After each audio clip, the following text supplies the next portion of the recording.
Había una mancha de color carmesí sobre el piso de caoba la mañana en que Clara se presentó a la entrevista, y un hombre con un traje a medida la estaba limpiando en silencio con agua con gas. Lorenzo no se disculpó por el desorden. Ni siquiera la miró. Simplemente dejó caer una pila de libros contables encriptados sobre el escritorio y le dijo que tenía 10 minutos para encontrar $2 millones desaparecidos. 7 secretarias habían huido esa misma semana. Clara no parpadeó. Solo acercó una silla y empezó a leer. La corporación Rossi ocupaba los 3 pisos superiores de un monolito de vidrio y acero en pleno centro de Chicago. Desde afuera, parecía un imperio de logística y transporte. Desde adentro, era una fortaleza. Uno podía sentir el cambio en la presión del aire en el momento exacto en que el ascensor pasaba el piso 50. El aire se volvía más delgado, más frío. Clara Hayes salió del ascensor un martes cualquiera. Tenía 26 años y arrastraba una deuda de $30.000 que le había dejado un hombre que le prometió el mundo entero y después empeñó su auto para comprar fentanilo. Clara no tenía tiempo para el miedo. El miedo era un lujo reservado para la gente que no tenía avisos finales de desalojo pegados en la puerta. Al caminar por el pasillo, pasó junto a una chica que lloraba sobre una caja de cartón. La chica no debía tener más de 22 años, con el rímel corriéndole en gruesos ríos negros por las mejillas. Un hombre enorme, de nariz aplastada y un traje que costaba más que el seguro de vida de Clara, empujaba con suavidad pero con firmeza a la joven llorosa hacia el ascensor de bajada. Solo le llevé el café equivocado, hipó la chica, aferrando una engrapadora como si fuera un salvavidas. Era solo un latte. Yo no sabía. El hombre grande suspiró. Te lo dije, chiquilla. Negro, sin azúcar. Y le llevaste leche a esa oficina. Tienes suerte de que solo te hayan despedido. Clara los vio alejarse. Ajustó el agarre de su maletín de cuero sintético barato y caminó hasta el escritorio de recepción. La recepcionista la miró con una mezcla de lástima y agotamiento. ¿Tú eres la de las 9? Preguntó la recepcionista, sin molestarse en revisar la agenda. Sí. Clara Hayes. Suerte. Está de mal humor. La última duró 45 minutos. El récord son 3 días. La oficina de Lorenzo Rossi estaba al final de un pasillo largo y ancho, sin un solo cuadro en las paredes. Ni frases inspiradoras, ni pinturas abstractas que suavizaran aquel ambiente esterilizado. Solo puertas pesadas de roble al fondo, custodiadas por 2 hombres que parecían disfrutar leyendo balances contables y rompiendo rótulas por deporte. La cachearon. No fue un cacheo cortés y superficial, sino una revisión minuciosa e invasiva que dejó a Clara plenamente consciente de lo fuera de lugar que estaba. Ella no se inmutó. Simplemente dejó que terminaran, recogió su maletín y entró. Lorenzo estaba de pie de espaldas a la puerta, con la mirada perdida en la gris extensión de la ciudad. Era alto, de hombros anchos. Llevaba un traje color carbón que se movía con él con la naturalidad de una segunda piel. No se giró cuando la pesada puerta de roble se cerró detrás de ella. Llegas tarde, dijo. Su voz era un barítono grave. No gritaba. No hacía eco. Simplemente dominaba el espacio. Era el tipo de voz que no necesitaba alzarse para escucharse por encima de un disparo. Su equipo de seguridad tardó 72 segundos en revisarme, respondió Clara. Su voz era plana, neutra. No ofreció una disculpa. Las disculpas eran señal de debilidad en cuartos como aquel. Lorenzo se dio la vuelta. Tenía un rostro tallado en granito y agotamiento. Ojeras oscuras le magullaban la piel bajo los ojos. Su mandíbula estaba apretada con la fuerza suficiente como para partir dientes. La miró. La miró de verdad. La mayoría de los hombres veían a Clara y no veían gran cosa. Ella vestía colores apagados, beige, azul marino, gris pizarra. Llevaba el cabello castaño recogido en un moño severo y apretado. No usaba maquillaje. Había pasado los últimos 5 años perfeccionando el arte de ser invisible. Siéntate, ordenó. Clara se sentó. La última chica lloró cuando alcé la voz, dijo Lorenzo, caminando hacia su escritorio, un enorme bloque de madera oscura, completamente vacío salvo por una laptop, un teléfono fijo y un cenicero de cristal. La anterior a ella intentó acostarse conmigo para asegurar el puesto. La anterior a esa hizo demasiadas preguntas sobre por qué nuestros contenedores que salen de Palermo pesan 130 kilos más de lo que dice el manifiesto. Se inclinó hacia adelante, apoyando las palmas sobre el escritorio. Despido gente. Lo hago seguido. No tolero errores. No me repito, y no me importa tu vida personal. Si necesitas un día de salud mental, renuncia. Si quieres hablar del clima, ve a trabajar a una panadería. Estás aquí para manejar mi agenda, filtrar mis llamadas y procesar documentos que olvidarás haber leído en cuanto termines. ¿Entendido? Sí, dijo Clara. Lorenzo entrecerró los ojos. No preguntaste cuál es el sueldo. La agencia dijo que era el doble de la tarifa del mercado. Supongo que hay una razón para eso. Supongo que la razón está sentada frente a mí. Algo cruzó el rostro de Lorenzo por un instante. Fastidio, tal vez diversión. Desapareció antes de que Clara pudiera catalogarlo. Él empujó una pila de carpetas por el escritorio. Hay una discrepancia en estos libros. Faltan $2 millones. Tienes 10 minutos para encontrarlos. Si no puedes, usa la misma puerta por la que entraste. Clara jaló las carpetas hacia sí. Abrió la primera. Números, columnas, cientos de páginas de ellos. No levantó la vista. No suspiró. Simplemente empezó a trazar las líneas con el dedo índice, los ojos moviéndose de un lado a otro. La habitación quedó en absoluto silencio, salvo por el suave tic-tac de un reloj de péndulo en la esquina y el ocasional roce del papel. Lorenzo la observaba. Esperaba que el pánico apareciera a los 3 minutos. Ese era el momento en que solían darse cuenta de que era una trampa. A los 5 minutos, normalmente empezaban a sudar.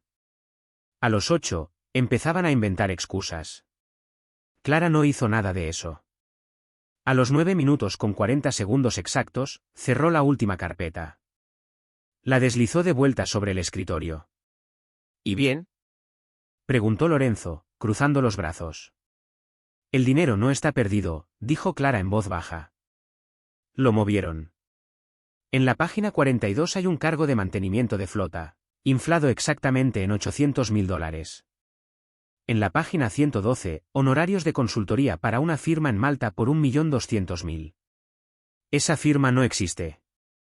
Los números de ruta apuntan de vuelta a una compañía tenedora.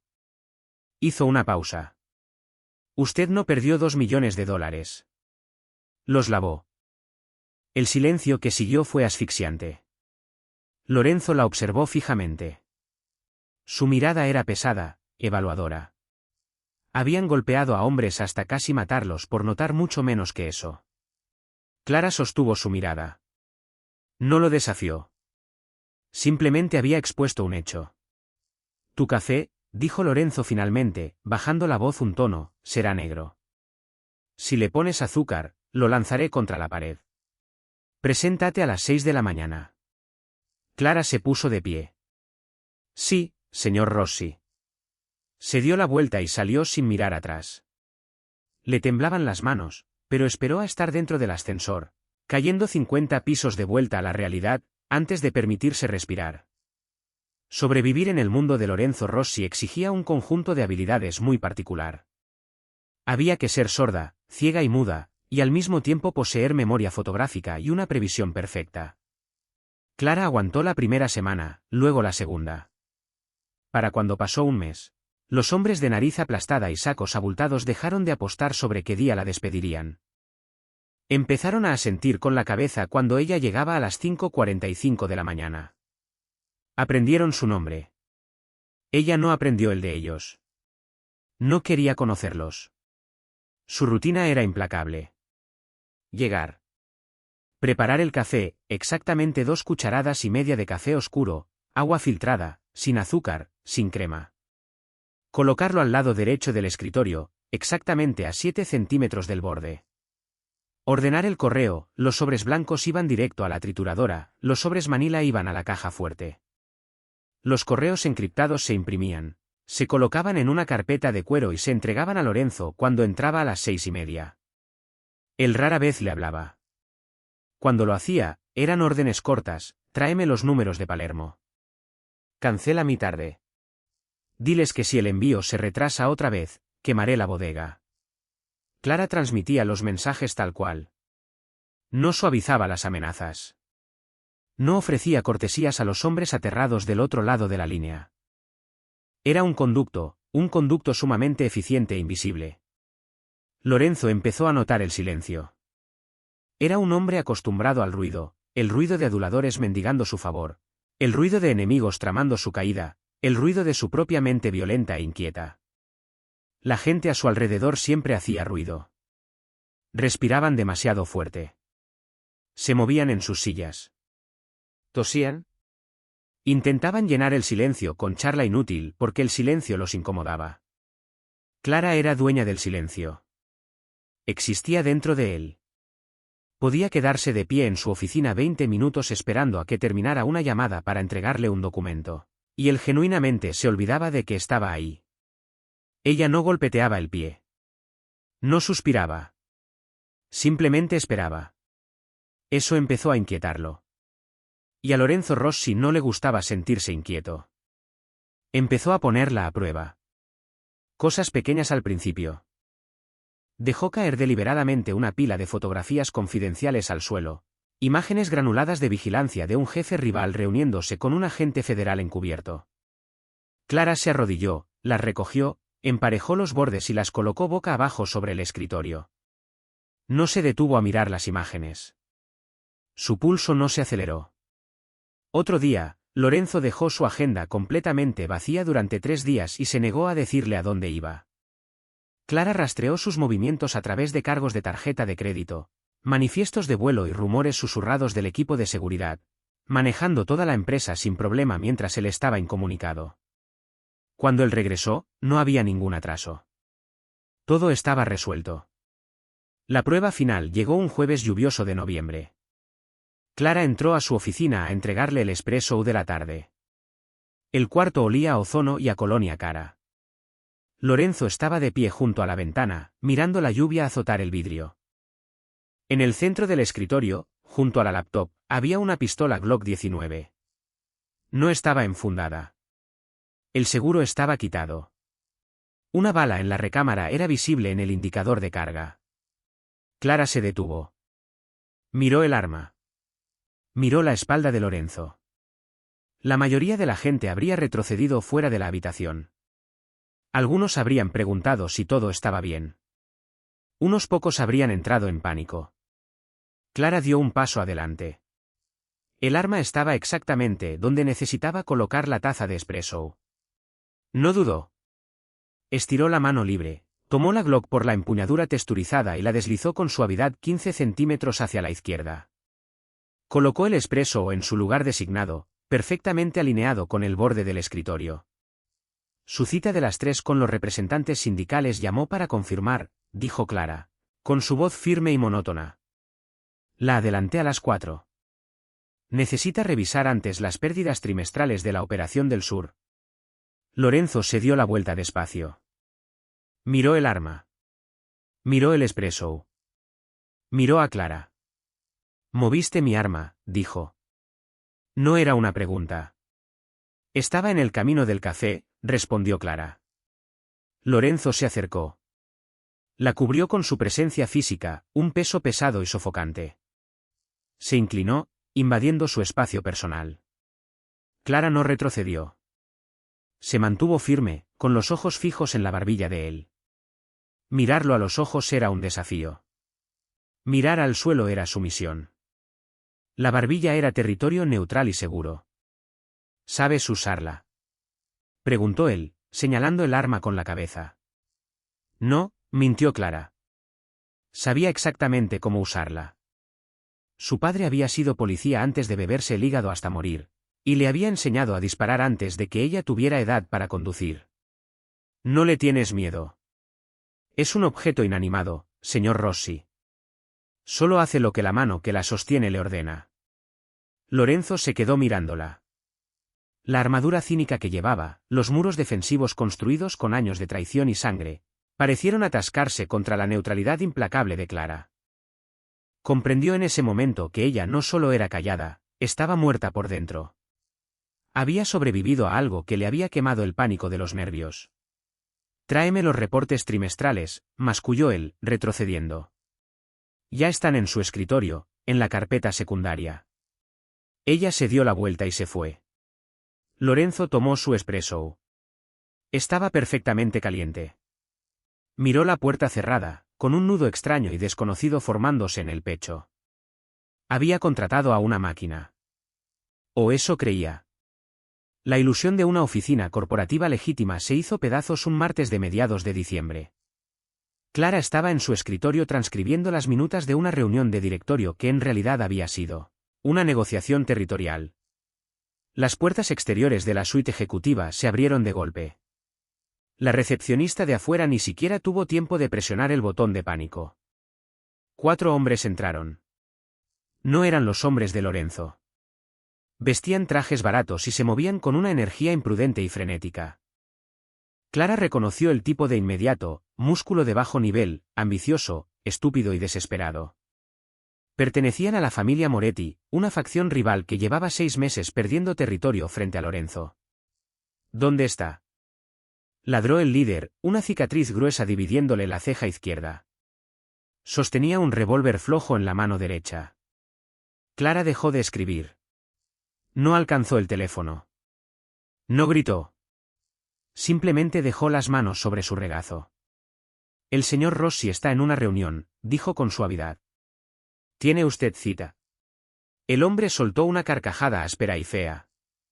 Avanzó hacia el escritorio, apuntándole al pecho. ¡Qué graciosa! Levántate. Abre la puerta.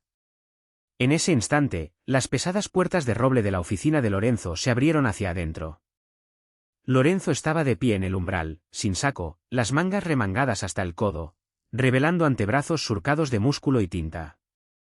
Detrás de él, en el suelo de su oficina, un hombre sangraba abundantemente por la nariz rota. Lorenzo captó la escena en una fracción de segundo: los 4 hombres, el arma desenfundada, Clara inmóvil. El aire de la habitación se tensó como un alambre estirado al límite.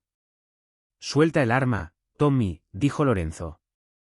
Su voz era aterradoramente calmada, la voz de un hombre calculando la trayectoria de una bala y el tiempo que tardaría en romper una tráquea. Queremos nuestra parte, Lorenzo, gruñó Tommy, con la mano temblando ligeramente. El 50% de los muelles. No puedes simplemente quedarte con lo que es nuestro. Yo tomo lo que quiero, respondió Lorenzo, dando un paso lento hacia adelante. Pero si no bajas esa arma de mi secretaria en los próximos 3 segundos, te voy a arrancar los ojos. Tommy tragó saliva con fuerza. Giró el arma, apuntando a Lorenzo. Ese fue su primer error. Su segundo error fue dudar. En el lapso de 2 respiraciones, la habitación estalló en violencia. Lorenzo se lanzó con una velocidad brutal y depredadora que desafiaba su tamaño. Sujetó la muñeca de Tommy y la torció hacia arriba con un crujido nauseabundo. El arma se disparó, la bala enterrándose en el techo acústico. El yeso llovió sobre el escritorio de Clara. Los otros 3 hombres se abalanzaron. El sonido de carne golpeando hueso se extendió por toda la suite. Gruñidos, gritos, el golpe sordo de cuerpos cayendo al piso. No fue una pelea de película. Fue un combate cuerpo a cuerpo, feo y desesperado. Lorenzo peleaba como un hombre poseído, usando codos, rodillas, cualquier cosa a su alcance. Estrelló el rostro de un hombre contra el borde del escritorio de Clara. Lanzó a otro contra la mampara de vidrio de la sala de espera. Clara no se agachó bajo el escritorio. Con calma y método, extendió la mano y pulsó la alarma silenciosa bajo el borde del teclado. Luego abrió el cajón inferior, sacó su bolso y esperó. Todo terminó en menos de 2 minutos. Los 4 hombres de Moretti estaban en el piso. 2 inconscientes. Uno gimiendo, sosteniéndose una rodilla destrozada. Tommy estaba encogido en posición fetal, con un brazo roto y la mandíbula colgando en un ángulo incorrecto. Lorenzo se quedó de pie en el centro del caos, respirando agitadamente. Tenía los nudillos en carne viva y partidos. Sangre, ajena, salpicaba su camisa blanca. Miró a los hombres en el suelo, con los ojos ardiendo de una furia oscura y violenta. Después miró a Clara. Esperaba encontrarla acobardada. Esperaba histeria. Esperaba que renunciara ahí mismo. Clara sostenía un paño húmedo y un rollo de toallas de papel resistentes. Su equipo de seguridad llegará en el ascensor en aproximadamente 40 segundos, dijo. Su voz no vaciló. Cortó el aire cargado de adrenalina como un bisturí. Salió de detrás de su escritorio, pasando por encima del hombre que gemía en el suelo, sus tacones bajos y sensatos esquivando los charcos de sangre. Caminó directo hasta Lorenzo. Él se tensó, con el cuerpo todavía vibrando con la necesidad de destruir. La dominaba en estatura, el pecho agitado, los ojos desbocados. Clara no se inmutó. Estiró la mano y tomó la de él. Lorenzo se quedó paralizado. El tacto de Clara era frío, completamente desprovisto de miedo. Ella examinó sus nudillos partidos. Está sangrando sobre la alfombra, señor Rossi. Es antigua. Lorenzo la miró boquiabierto. La pura absurdidad de la frase le sacó el aire de la furia. La niebla violenta en su cerebro se disipó, dejándolo mirando la coronilla de Clara mientras ella le limpiaba con delicadeza los nudillos con el paño húmedo. Le apuntaron con un arma, dijo él con voz áspera. La sostenía de forma incorrecta. Si hubiera disparado, el retroceso habría desviado su puntería bastante a la izquierda, observó Clara, clínicamente. Presione esto sobre su mano. Mantenga presión constante. Le entregó la tela. El ascensor sonó. 5 hombres de Lorenzo salieron con las armas desenfundadas, evaluando la escena. Limpien esto. Ladró Lorenzo hacia ellos, sin quitarle los ojos de encima a Clara. Sáquenlos de aquí. Si sangran en el ascensor, que lo laman. Los hombres se apresuraron a obedecer, arrastrando al músculo gimiente de los Moretti hacia el ascensor de servicio. Lorenzo se quedó parado cerca del escritorio de Clara. La adrenalina se desvanecía, dando paso a un dolor punzante en la mano y a una revelación profunda e incómoda. La observó volver a su silla, quitando con calma el polvo de yeso del teclado. No gritaste, dijo él. Gritar no cambia los resultados. Solo desperdicia oxígeno, respondió Clara, abriendo su calendario en la pantalla. Debo llamar al vidriero por la mampara, y a la cuadrilla de limpieza, la discreta. Lorenzo caminó y apoyó ambas manos planas sobre el escritorio, inclinándose cerca. Su rostro estaba a centímetros del de ella. El olor a cobre y sudor irradiaba de él. ¿Quién eres? Exigió saber, bajando la voz a un susurro reservado solo para ella. La gente normal no mira un baño de sangre y se preocupa por la tintorería. Clara finalmente levantó la vista. Miró más allá de la intimidación, más allá de la sangre, más allá del aura de poder que hacía temblar a los hombres. Lo miró con un cansancio que reflejaba el de él. La gente normal, dijo Clara en voz baja, no sobrevive lo suficiente como para necesitar un sueldo. Voy a llamar al vidriero. Vaya a cambiarse la camisa, señor Rossi. Tiene una cena de negocios a las 8. Lorenzo se incorporó despacio. La miró largo rato, con pesadez. El muro invisible que ella había construido, la presencia fantasmal que proyectaba, finalmente se había agrietado lo suficiente como para que él viera adentro. No vio una máquina. Vio a una sobreviviente. Sin decir una palabra más, se dio la vuelta y entró a su oficina, cerrando las pesadas puertas de roble tras de sí. Por primera vez en su vida, el silencio del otro lado no se sintió vacío. Se sintió como un desafío. A Lorenzo Rossi no le gustaban los misterios. Los misterios eran vulnerabilidades, hilos sueltos que, si se jalaban, podían deshacer toda una organización. Durante 5 semanas, Clara Hayes había sido la secretaria más eficiente que había contratado jamás. También era una caja fuerte cerrada. Le encargó a Leo, su jefe de inteligencia, romper el candado. A Leo le tomó 3 días armar el expediente. Dejó la carpeta manila sobre el escritorio de Lorenzo un viernes por la tarde. Clara había salido a recoger los libros contables encriptados de la casa de seguridad del centro. Está limpia, jefe, dijo Leo, con la voz áspera de décadas de puros baratos. Aburrida, incluso. Creció en el sur de la ciudad. Su padre fue policía, se bebió el hígado hasta convertirlo en grava. Su madre desapareció del mapa cuando ella tenía 12 años. Buenas notas, Community College. Después conoció a un tipo. Lorenzo no levantó la vista de la carpeta. La abrió. Había una foto granulada de licencia de conducir de Clara. Se veía más joven, más suave, pero el agotamiento ya se asomaba alrededor de sus ojos. ¿Quién es él?, preguntó Lorenzo. Kevin Miller. Estafador de nivel medio. Empezó con fraude de tarjetas de crédito, se graduó vendiendo fentanilo importado.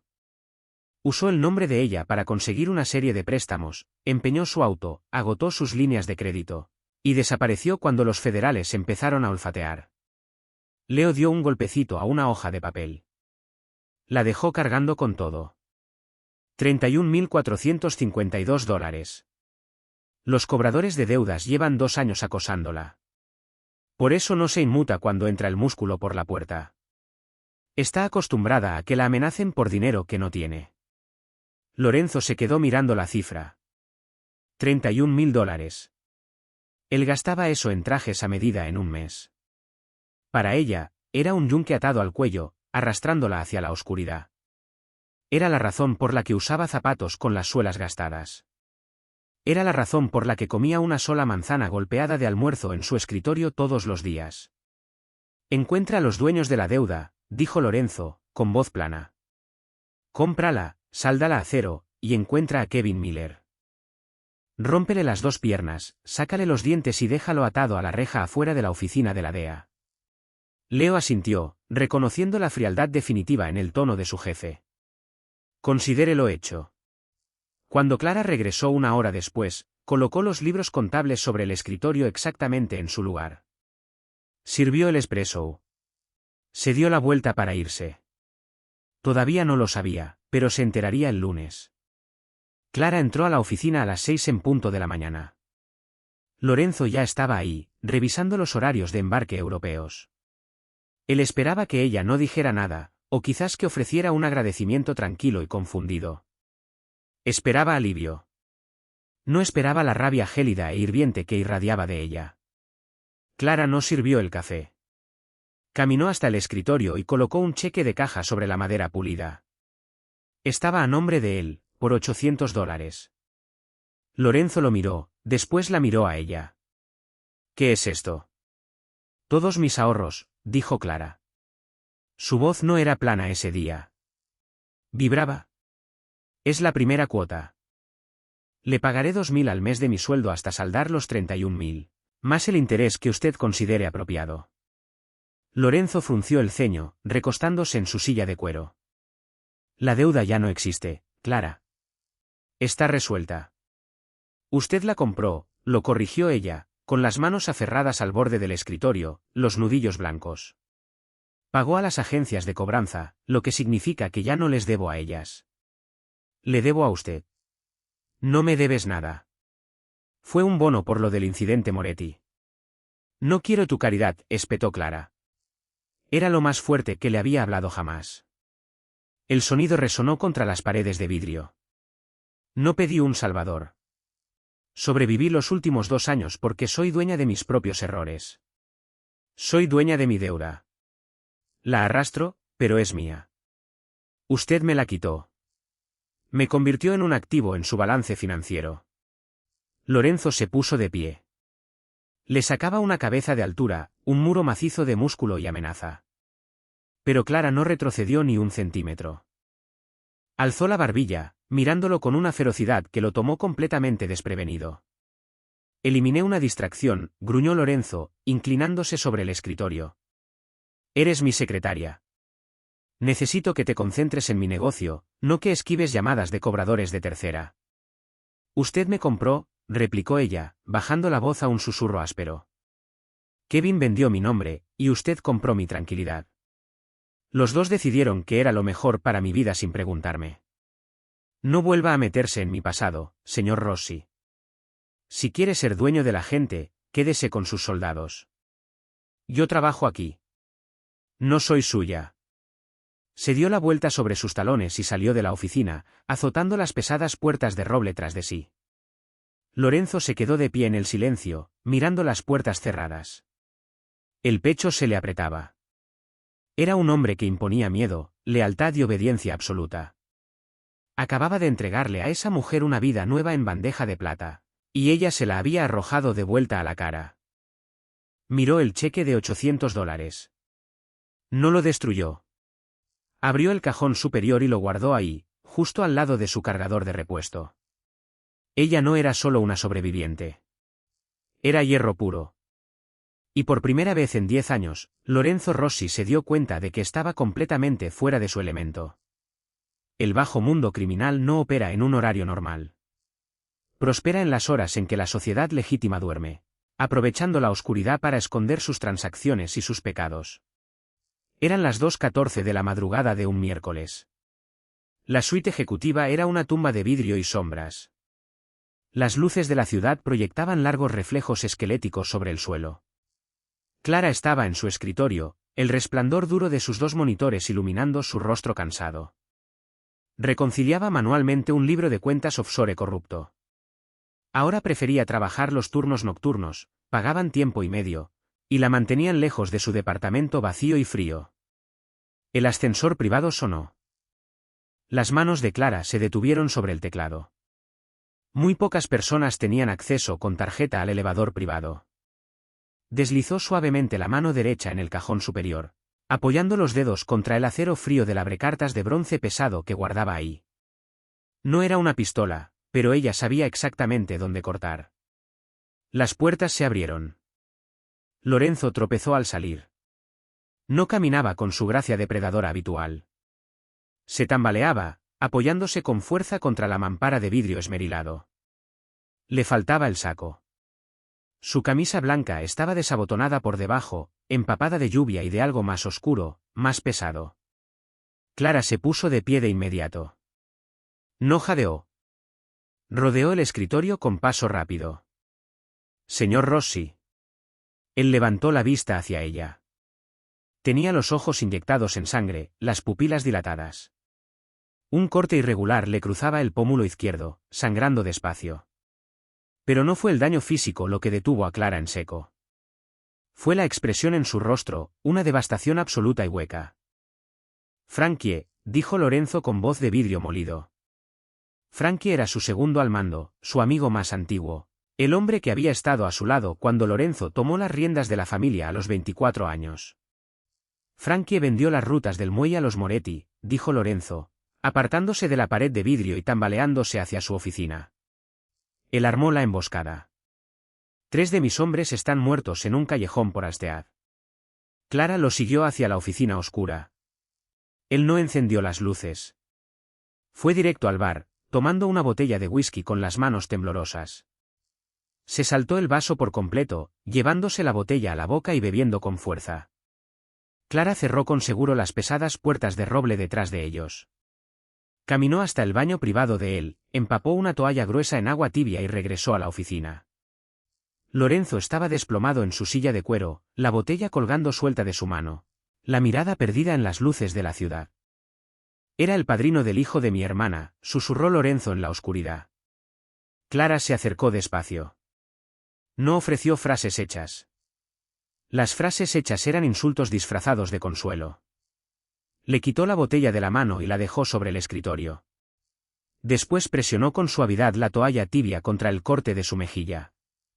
Lorenzo se sobresaltó ante el contacto, los músculos tensándose, listo para pelear. Quédese quieto, dijo Clara en voz baja. Él se quedó paralizado. Dejó que ella le limpiara la sangre del rostro. Su tacto era metódico, clínico, y sin embargo era la única fuerza ancladora en la habitación. El olor a jabón barato y papel viejo se aferraba a ella, cortando el hedor pesado a cobre, pólvora y whisky que él había traído consigo. ¿Lo mató?, preguntó Clara. Su tono era conversacional, como si preguntara por un envío retrasado. Lorenzo soltó una respiración que era mitad risa, mitad sollozo. Le metí 2 balas en el pecho, Lo vi ahogarse en su propia sangre sobre el asfalto. Se veía sorprendido. Incluso después de traicionarme, se veía sorprendido de que de verdad jalara el gatillo. La gente siempre cree que ella es la excepción a la regla, murmuró Clara, limpiando una mancha carmesí cerca de la mandíbula de él. Lorenzo estiró la mano y le sujetó la muñeca. Su agarre era firme, su mano grande envolviendo por completo la muñeca delgada de ella. Clara se quedó perfectamente quieta. No se apartó. Lo miró hacia abajo. En la luz tenue del horizonte de la ciudad, la armadura impenetrable del amanecer mafioso se había desprendido por completo. Era solo un hombre cansado, sangrante, traicionado, que se ahogaba en la vida que había construido. ¿Por qué estás aquí, Clara?, preguntó él, con voz baja e intensa. ¿Sabes lo que soy? ¿Sabes lo que hago? ¿Viste la sangre hoy? ¿Sabes de dónde viene el dinero? Eres lo bastante inteligente como para trabajar en una firma legítima. Podrías irte. ¿Por qué te quedas en la oscuridad con los monstruos? Clara miró la mano de él sobre su muñeca. Después encontró su mirada. Porque las firmas legítimas mienten, dijo Clara con sencillez. Usan trajes elegantes y sonríen mientras despiden a miles de personas para subir el precio de sus acciones. Envenenan ríos y contratan abogados para ocultarlo. El hombre que arruinó mi vida usaba chaleco de marca y hablaba de mindfulness mientras robaba de mi cuenta bancaria. Se soltó suavemente de su agarre. Él la dejó ir, sus dedos rozando por una fracción de segundo la piel de ella. El mundo es feo en todas partes, Lorenzo, dijo, usando su nombre de pila por primera vez. Se sintió extraño en su lengua, pesado y peligroso. Al menos aquí abajo, en la oscuridad, los monstruos admiten lo que son. Usted no finge ser un santo. Sé exactamente dónde estoy parada con usted. Lorenzo se quedó mirándola. El silencio se estiró, denso y cargado. El aire entre ellos cambió, la frontera profesional disolviéndose en algo volátil. Él volvió a estirar la mano, esta vez sin sujetarle la muñeca, sino trazando con suavidad la línea de sus nudillos con el pulgar. Estás justo a mi lado, dijo en voz baja. Clara dio un paso atrás, recogiendo la toalla ensangrentada. ¿Necesita un médico que le cosa esa mejilla o le va a quedar cicatriz? Llamaré al doctor Evans. Se retiró hacia la puerta, reconstruyendo ladrillo por ladrillo el muro invisible. Pero mientras giraba la manija, sabía que los cimientos estaban agrietados. Él le había mostrado la garganta, y ella no la había cortado. En su mundo, eso era un juramento de sangre. El peligro de volverse visible en un mundo de depredadores es que, de pronto, uno se convierte en presa. Durante meses, Clara había sido un fantasma. Pero los fantasmas no pagan deudas de $30.000 en efectivo. Los fantasmas no se quedan de pie en el santuario interior mientras el jefe sangra. La noticia se había filtrado. La familia Moretti, tambaleándose por la pérdida de las rutas del muelle y desesperada por encontrar palanca contra un hombre que, aparentemente no tenía debilidades, halló la única anomalía en la vida de Lorenzo Rossi, su secretaria. Era un martes por la noche. La lluvia de noviembre se transformaba en aguanieve, cubriendo el pavimento con una peligrosa capa de hielo. Clara salió de la estación del metro, envolviéndose con más fuerza su abrigo de lana barato. Su departamento estaba a 4 cuadras, en un barrio donde los faroles llevaban apagados años sin reponerse. Los sintió antes de verlos. Fue un sutil cambio en el ritmo de la calle, pasos detrás de ella que igualaban perfectamente su paso. Un sedán negro que permanecía demasiado tiempo detenido en el cruce más adelante. Clara no aceleró. El pánico era sangre en el agua. Mantuvo el paso firme, los ojos recorriendo las sombras. Giró por un callejón que conectaba con su calle. Era un riesgo calculado, un cuello de botella, pero también lo bastante oscuro para esconderse. 2 hombres salieron de detrás de un contenedor, bloqueándole el paso. Vestían chaquetas de cuero grueso. Uno sostenía una palanca contra la pierna con toda calma. El otro llevaba una mano hundida en el bolsillo, el bulto inconfundible de un arma apuntándole directamente. Clara se detuvo. No soltó el bolso. No gritó. Calculó la distancia, 3 metros. Demasiado lejos para el gas pimienta de su llavero. Clara Hayes, dijo el hombre de la palanca, sonriendo. Tenía un diente de oro que atrapaba la luz débil de la calle. Eres difícil de rastrear. Rossi te tiene bien guardada. Tengo $80 en el bolso y una tarjeta de metro, dijo Clara, con voz inexpresiva. Llévenselos y váyanse. El hombre rió. No queremos tu efectivo, muñeca. Queremos un paseo. Te vamos a subir a ese auto de allá, y vamos a llamar a tu jefe. Queremos ver cuánto territorio está dispuesto a devolver para mantener con vida a su empleadita favorita. Están cometiendo un error, dijo Clara. No lo creo, el hombre dio un paso al frente. No sobre el secuestro, aclaró Clara, con el corazón golpeándole el pecho aunque su rostro seguía siendo una máscara de piedra. Están cometiendo un error sobre mi valor. Lorenzo Rossi no negocia por rehenes. Considera que ser capturado es una señal de incompetencia. Si lo llaman, no les dará territorio. Simplemente contratará a una nueva secretaria mañana por la mañana. El hombre del arma frunció el ceño, mirando de reojo a su compañero. La duda fue breve, pero existió. Está mintiendo. Agárrenla, espetó el hombre del arma. Antes de que el hombre de la palanca diera otro paso, el rugido de un motor de alto rendimiento rompió el silencio del callejón. Una camioneta negra mate cerró la esquina a toda velocidad, subiéndose a la banqueta y avanzando directo por el estrecho pasadizo. Las luces altas los cegaron. Los dos hombres se dispersaron, arrojándose entre la basura y el aguanieve para no quedar aplastados contra los ladrillos. La camioneta frenó en seco, deteniéndose a centímetros de Clara. La puerta del conductor se abrió de golpe. Lorenzo salió a la nieve derretida. No llevaba traje. Vestía una chaqueta táctica oscura, el rostro convertido en una máscara de furia absoluta y desatada. Ni siquiera desenfundó su arma. Caminó directo hacia el hombre de la palanca, lo tomó del cuello y lo estampó contra la pared de ladrillo con un crujido nauseabundo. El hombre soltó la palanca, boqueando por aire. El segundo hombre se puso de pie apresuradamente, sacando su arma. Lorenzo. Gritó Clara. Sonó un disparo, no del hombre de los Moretti, sino desde las sombras de la esquina. El hombre del arma gritó, dejando caer su pistola cuando el hombro le estalló. Dos de los hombres de Lorenzo salieron de la oscuridad, rifles en alto. Habían estado siguiéndola. Lorenzo no le prestó atención al hombre sangrante. Mantuvo el agarre en el cuello del primero, levantándolo un par de centímetros del suelo. Dile a Moretti, siseó Lorenzo, su voz resonando como un trueno en el estrecho espacio, que si vuelve a mirar siquiera su sombra otra vez, quemaré su casa hasta los cimientos con sus hijos adentro. Lo arrojó contra el aguanieve. Corran. Los hombres huyeron a trompicones, arrastrando a su compañero herido, dejando un rastro de sangre en la nieve. Lorenzo se dio la vuelta. Caminó hacia Clara.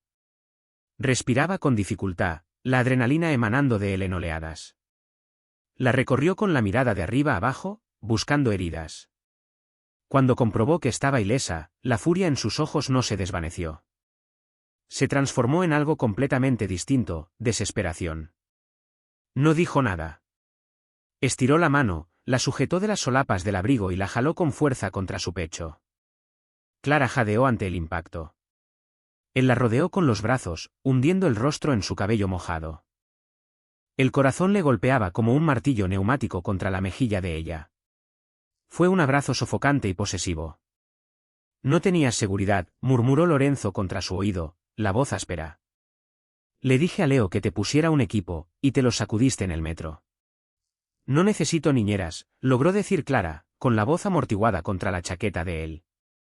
Sus manos, completamente por voluntad propia, subieron despacio a sujetarle la cintura. Lorenzo se apartó lo suficiente para verle el rostro. El aguanieve se congelaba en sus pestañas.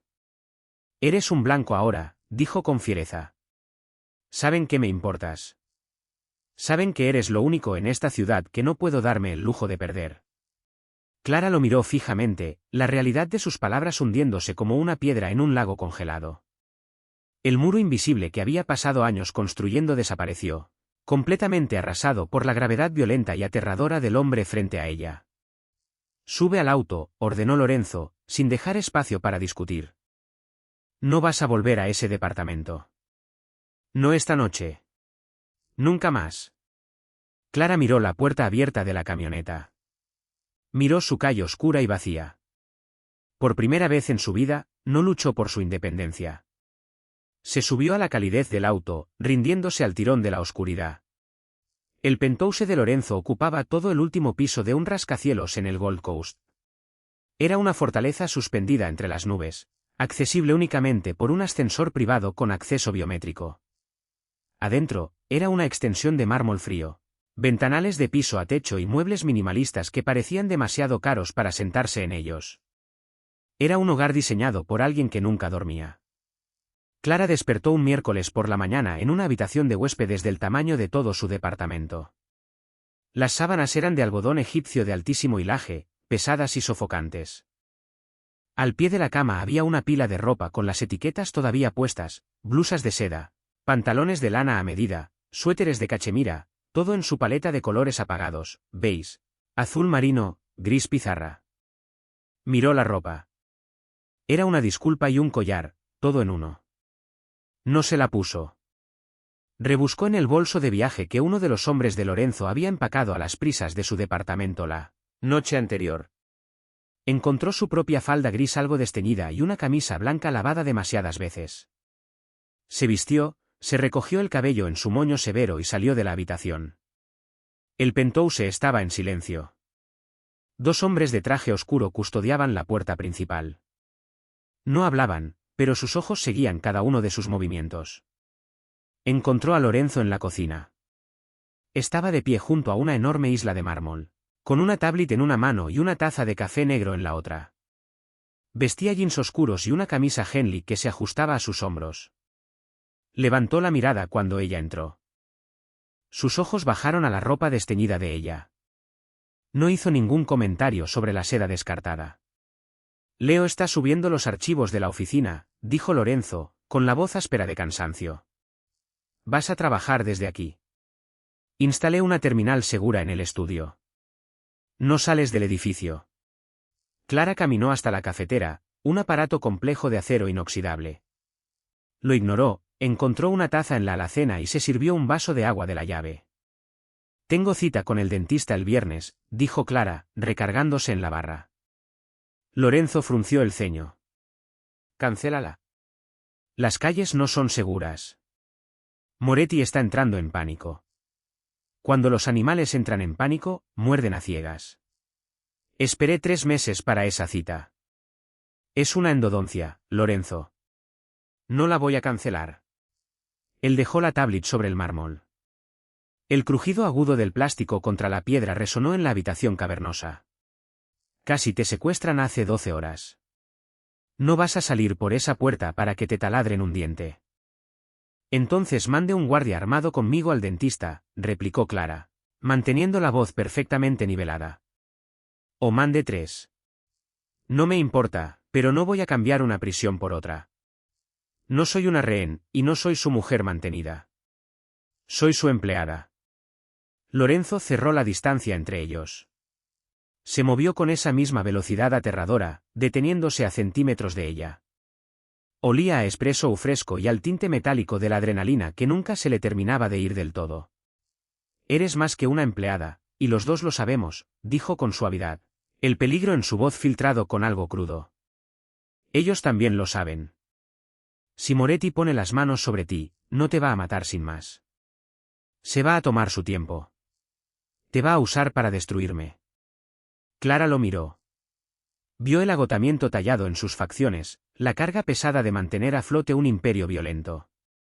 Estiró la mano, sus dedos rozando con suavidad el borde del vendaje en la mejilla de él. «Entonces destruyámoslo primero a él», dijo. Los ojos de Lorenzo se abrieron un poco más. «¿Qué?» «Moretti está perdiendo territorio. Usted mismo lo dijo». «Está entrando en pánico», afirmó Clara, dejando caer la mano. «El pánico significa contabilidad descuidada. El pánico significa cadenas de suministro rotas. Usted lo ha estado combatiendo en las calles con balas y bates de béisbol. Eso es ineficiente. Genera ruido. Trae a la policía. Pasó junto a él, dirigiéndose al pasillo que llevaba al estudio. ¿A dónde vas?, preguntó Lorenzo, girándose para verla. A la terminal segura. Tráigame sus últimos 6 meses de importaciones conocidas. Declaraciones de aduana, manifiestos de transporte, declaraciones fiscales de las empresas fachada. Todo lo que tenga Leo.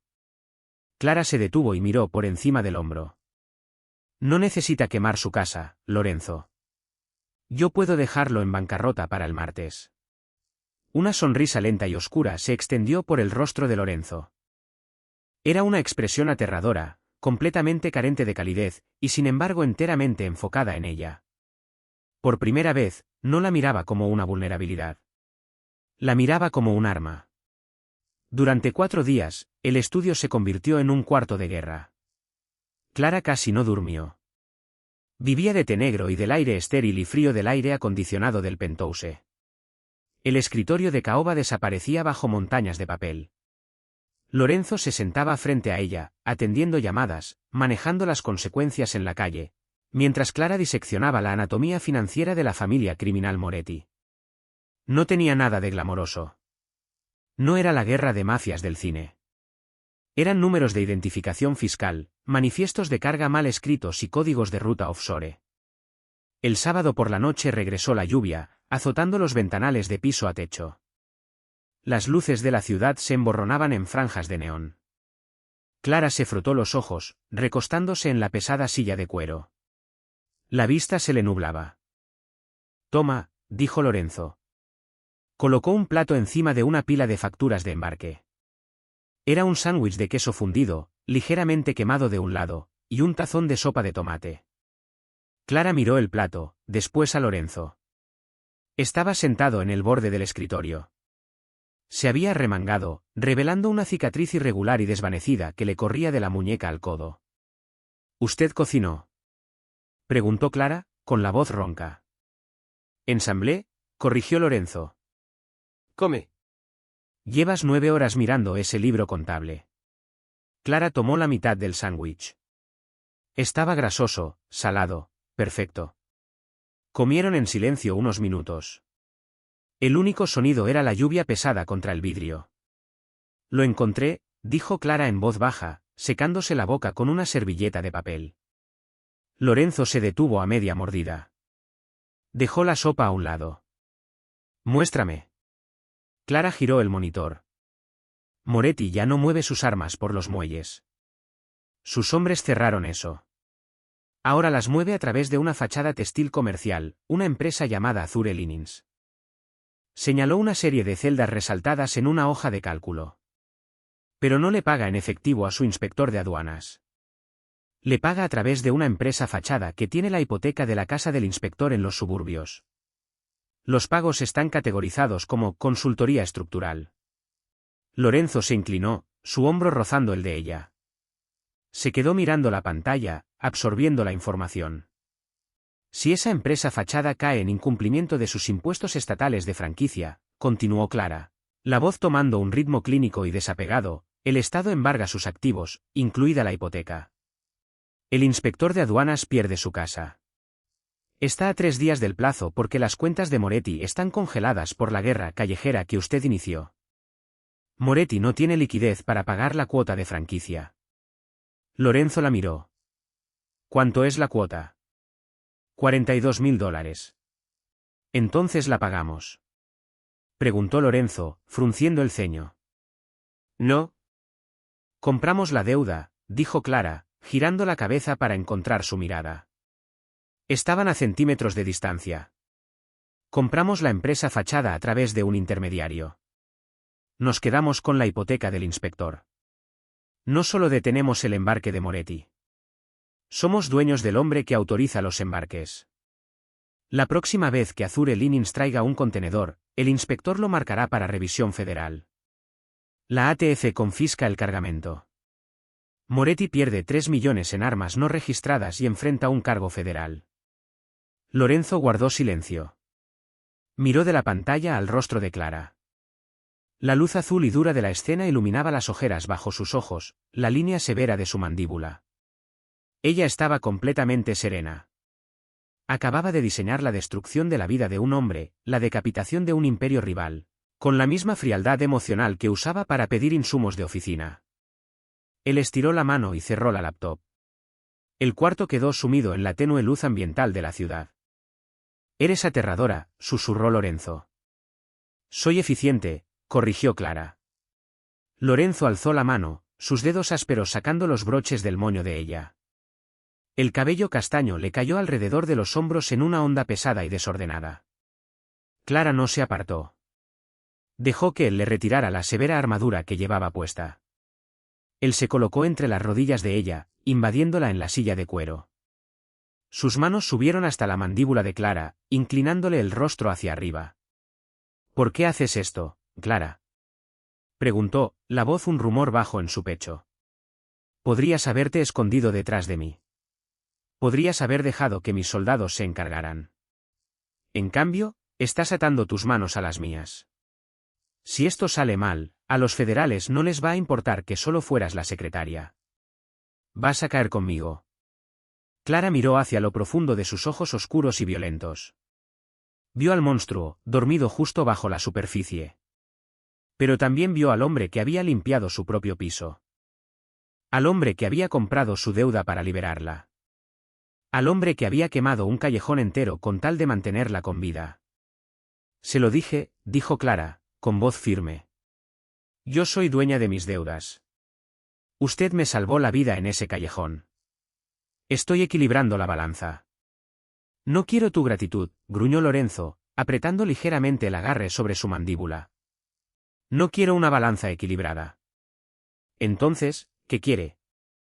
Lorenzo no respondió con palabras. Se inclinó y la besó. No fue un beso suave. Fue una colisión. Fueron años de agotamiento, violencia y aislamiento estrellándose contra un muro de resiliencia inquebrantable. Clara jadeó contra su boca, las manos aferrando el frente de su camisa. Él sabía a sal, a whisky y a desesperación.